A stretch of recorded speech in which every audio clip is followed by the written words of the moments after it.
Regardez cette scène qui se déroule dans une église où le pasteur affirme avoir fait apparaître par miracle le passeport perdu d'une de ses fidèles. Le dit pasteur dénommé Bishop Obinim, un pasteur du Ghana, très populaire et controversé, enchaîne souvent ses faits présentés comme des miracles. Plus loin, au Zimbabwe, ce pasteur que vous voyez a été arrêté pour escroquerie sur ses fidèles. L'homme de Dieu qui faisait déjà l'objet de diverses accusations, avait entrepris de vendre des tickets pour le paradis. Des tickets pour des places dans l'au-delà que le pasteur vendait aux pécheurs de son église contre une somme de $500. Les faux pasteurs défraient régulièrement l'actualité en Afrique. Leur prescription suivie trop religieusement par les fidèles frise l'aliénation. Et avant d'évoquer à nouveau les dérives de l'Église en général sur le continent africain et de ces hommes et femmes prétendus prêtres, pasteurs ou prophètes, rappelons que nous avons déjà vu à travers notre première vidéo sur le sujet, quelques-uns de ces faux pasteurs ou hommes de Dieu, avides de pouvoir et s'efforçant dans une course effrénée à la richesse. Du pasteur congolais résidant en Afrique du Sud, Alph Lukaou, de la béninoise autoproclamée Dieu Esprit Saint ou du pasteur ivoirien Camille Makosso, les frasques de ces faux hommes de Dieu ne se comptent plus sur le continent africain. J'ai dit que j'appartenais à une secte. Assume ce que tu es. Nous verrons également l'histoire de ce pasteur démasqué en direct à la télévision comme appartenant à une secte. Commençons avec ce monsieur, Joël Francis Tatou. Ce pasteur friand des réseaux sociaux comme tous ceux évoqués antérieurement, s'illustre à travers ses prétendues révélations lors de ses prêches. Des révélations constamment objet de polémiques dont certaines des plus insolites, comme celle effectuée en janvier 2022 au cours d'un séminaire dénommé Hanouka où le pasteur a révélé que parmi ses fidèles chrétiennes, l'une d'entre elles venait d'une chambre d'hôtel numéro 26, ce qui sous-entendait une fornication de la part de la jeune femme. Une révélation qui a fait polémique au sein de l'opinion. Le prophète Joël, comme il aime se faire appeler, âgé de 42 ans, congolais de nationalité, a débuté ses activités religieuses au Burundi avant son retour en République démocratique du Congo. Il déclare avoir reçu en 2004 la visite d'un ange qui lui aurait communiqué les grandes lignes de son ministère ainsi que le prénom Joël qu'il devra porter. Il est connu pour ses révélations qu'il fait tous azimuts au sein de ses célébrations, sauf que ces révélations sont souvent montées de toutes pièces. Je suis en train de voir un noix, le noix de... Hein? Le noix de palme. Ndika, et ça? Noix de palme. En 2022, plusieurs fidèles allaient finalement découvrir que le prétendu homme de Dieu usait de toutes les mises en scène pour toujours attirer plus de monde dans son église. Un monsieur notamment apparaissant sur cette vidéo, dit avoir été payé à l'équivalent de $8 seulement, pour jouer un rôle devant les membres de l'église. Il s'est ensuite plaint qu'il n'avait pas été dit que la vidéo allait être publiée sur les réseaux sociaux. L'homme disait vouloir rétablir la vérité car après la diffusion de la vidéo, tout le monde y compris sa propre famille, a commencé à le fuir disant qu'il est sorcier. En juin 2022, Joël Francis Tatou a expliqué également avoir eu une conversation avec Dieu lui-même, qui lui aurait tout révélé sur les événements à venir sur la terre et même la date exacte de son propre décès. Et même si ces prétendues conversations répétées avec les anges ou avec Dieu, soit un sujet souvent critiqué, l'ancien rappeur qui dirige aujourd'hui l'église dénommée « Porte des cieux », a choqué des fidèles lors d'un programme de prière au Gabon où il a demandé à une femme, après avoir prié pour elle, qu'elle doit faire une semence de 5 millions de francs CFA afin de voir le miracle se produire. Joël, qui ne cache pas son appétit pour l'argent, avait même publié les tarifs de ses consultations sur son site officiel. En effet, pour une consultation de 10 minutes, le prétendu prophète réclame 200 €, soit une somme de 130 000 francs CFA. Mais ce qui soulève encore bien plus d'interrogations au sein des chrétiens, est son divorce d'avec son ex-femme. Le mariage du pasteur s'affichant toujours comme une rockstar n'a même pas duré 3 années. Avant son remariage du samedi 9 avril 2022 à Accra au Ghana, devant un grand nombre de fidèles et d'invités, il était d'abord marié à Selena Texera. Un remariage qui n'est pas conforme aux Saintes Écritures comme il l'admet lui-même dans une interview en disant « Si j'avais une bonne attitude, je n'allais pas pousser ma femme au divorce qu'elle-même avait demandé et que je regrette. » Pour lui, épouser sa nouvelle femme, Simiane Brahi, artiste gospel de nationalité française, star des réseaux sociaux, âgé de 25 ans et connu également pour ses clashs, serait une révélation divine, pourtant vue comme un adultère selon les Écritures. Ghana. En février 2022, la police ghanéenne interpellait ce présumé pasteur et son chauffeur à bord d'un véhicule Land Cruiser tout-terrain.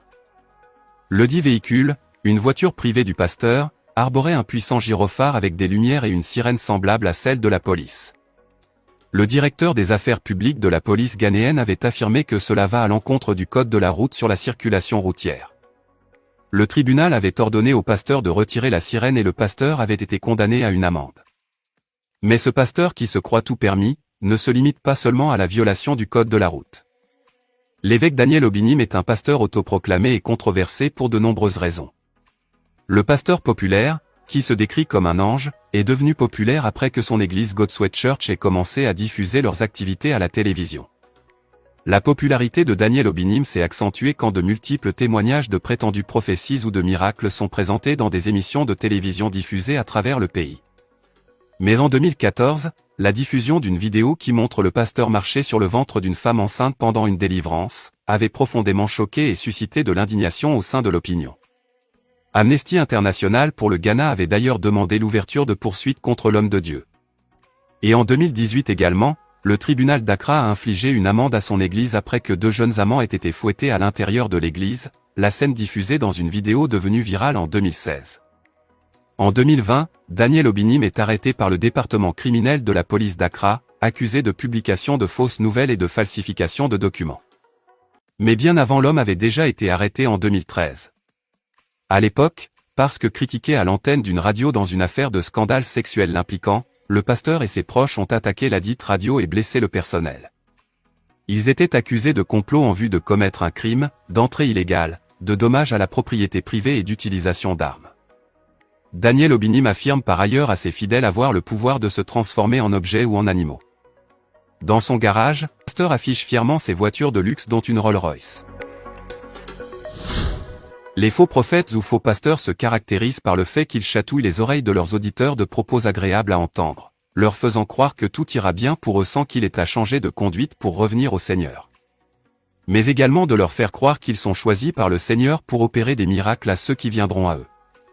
La résurrection étant l'acte qui fascine le plus les fidèles, après le pasteur congolais Alpha Lukaou qui s'y est frotté sans succès, c'est le pasteur togolais Paul Dodji Numonvi qui a fait une vidéo dans laquelle il parle de résurrection. L'homme de Dieu a affirmé ouvertement en 2021 avoir ressuscité un homme mort depuis plus d'1 mois. Devant ses fidèles en joie, le pasteur raconte que l'homme qu'il a fait revenir à la vie est aussi un pasteur vivant aux États-Unis, qu'il a ramené à la vie à distance depuis son pays le Togo. Le pasteur estime qu'après avoir fait un tel miracle au nom de Dieu, si jamais la Bible devrait être réécrite, un chapitre devrait porter son nom. Ce faisant, son miracle serait relaté pour que le monde entier le lise. Mais d'après nos investigations, le mort ressuscité dont il s'agissait ne serait qu'une invention pure et simple de sa personne. Une histoire fabriquée de toutes pièces pour des fins de propagande et d'escroquerie. Le mort ressuscité en question n'aurait aucun lien avec le pasteur. Selon les faits, le monsieur en question appelé Adote Gandhi, vivant aux États-Unis, avait été atteint de coronavirus et plongé dans un coma profond pendant 2 mois avant de se réveiller et d'en guérir définitivement. Un coma que le pasteur Numonvi a fait passer pour un mois qu'aurait passé l'intéressé à la morgue. Avant de voir le pasteur zimbabwéen qui vend des tickets pour le paradis, faisons un tour au Bénin pour apprécier le ministère de l'homme de Dieu surnommé Oto Oto en raison de l'effet immédiat avec lequel s'accompliraient ces miracles dans la vie des fidèles de son église. L'homme de Dieu âgé de 37 ans et appelé apôtre Charles Passo, est camerounais d'origine et surveillant général de la cathédrale de la Résurrection encore appelée église Oto Oto. Le ministère qu'il dirige s'est répandu comme une traînée de poudre dans plusieurs villes et il anime des croisades dites d'évangélisation dans plusieurs pays de la sous-région car les prophéties et les miracles du pasteur font l'objet de débats dans l'opinion et attirent de plus en plus de fidèles. Le pasteur dit avoir une solution à tous les problèmes et donne également un délai dans lequel la satisfaction du fidèle serait garantie. Mais à côté de la commercialisation de ces huiles à prix d'or, huiles que doivent acheter les fidèles et dont l'utilisation garantirait des miracles, c'est plutôt les scènes de délivrance elles-mêmes qui suscitent des interrogations de la part des curieux qui ont analysé certaines d'entre elles. Le miracle présenté dans cette vidéo veut faire croire que le pied d'une élève en proie à une plaie incurable serait subitement et entièrement guéri sans laisser ne serait-ce qu'une cicatrice sur la jeune fille. Une supercherie démasquée et expliquée par la chaîne Jésus-Christ TV qui alerte constamment sur les activités de ces faux pasteurs avides de gloire et en quête de richesse. Des glaçons avaient en effet été attachés dans un foulard au pied de la fille, glaçons qui dégoulinait et présenté comme une plaie béante.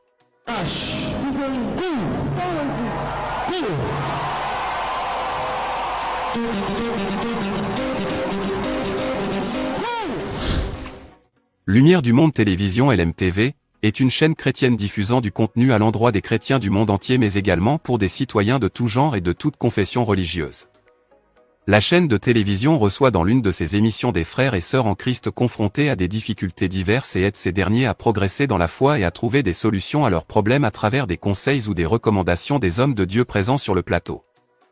Dans l'une de leurs émissions dénommée Point d'accord diffusée en août 2022, une fidèle a fait venir son mari et son pasteur sur le même plateau en espérant consolider son couple et faire entendre selon elle la parole de Dieu à son mari qui, de son côté n'avait jamais vu de bon œil le ministère du prétendu pasteur dont sa femme fréquente l'église.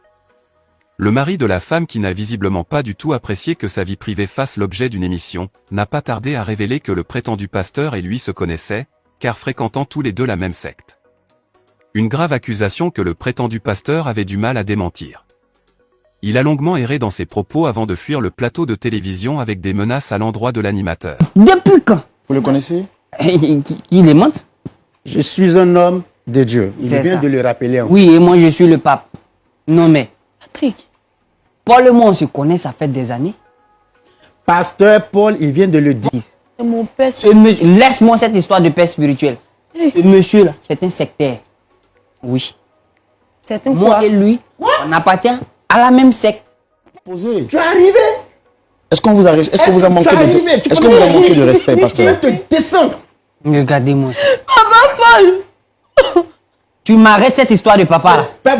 Une scène surréaliste qui pourrait être bien vue comme une mise en scène.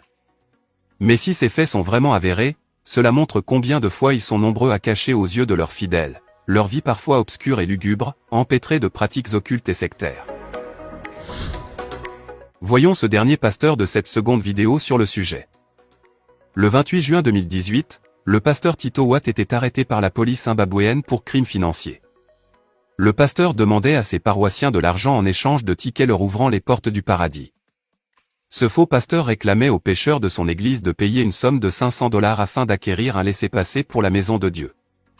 Un prix particulièrement élevé pour ce pays où certains citoyens peinent à manger 3 repas par jour.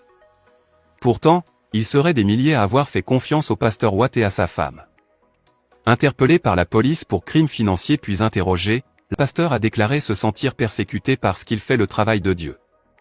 Il affirme en expliquant aux policiers avoir été personnellement informé par Jésus-Christ lors de leur rencontre, que ces tickets en or pur garantissaient aux fidèles le salut. Eh bien nous voilà à la fin de cette seconde partie. Nous vous revenons avec d'autres faits encore plus surprenants ainsi que les fortunes des plus riches de ces pasteurs africains. N'oubliez pas de vous abonner. À très vite.